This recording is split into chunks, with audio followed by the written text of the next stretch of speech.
මේකෙන් වතුර ගෙනියපු මිනිස්සු හිටියා කියලා කිව්වොත් අද ළමයි විශ්වාස කරයිද?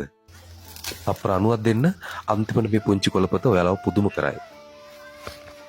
ප්ලාස්ටික් කියන වචනයක්වත් නොතිබුණු කාලේ අපේ මිනිසුන්ට සබාධම එක්ක තිබ්බේ පුදුමාකාර ගනුදෙනුවක්. අද අපි තාත්තා මේ මතකයක් ආයෙත් පණ ගැන්නුවා. බලන්න මේක සාමාන්‍ය පුවක් කොළපතක්. ඒත් තව විනාඩියකින් මේක වතුර ගෙනියන භාජනයක් වෙනවා. ඒක තමයි කොළපත් කොට්ටය. නූලක් නැහැ, ගම් නැහැ, මැෂින් නැහැ. තියෙන්නේ දක්ෂ අත් දෙකයි. අත්දැකීම විතරයි. පුවක් කොළපත නවලා පුංචි කූරු ටිකක් ගහලා හදන මේ භාජනේ වතුර බිඳක්වත් ලීක් වෙන්නේ නැති වෙන විදිහට නිර්මාණය කරලා තියෙනවා. ගහෙන් බාන කිතුල් රා, එලිජ පෙරා ගන්න, කැලේ කොස්සට එකතු කරන්න මේ පුංචි කොට්ටේ සුපිරිම සපෝට් එකක් දෙනවා.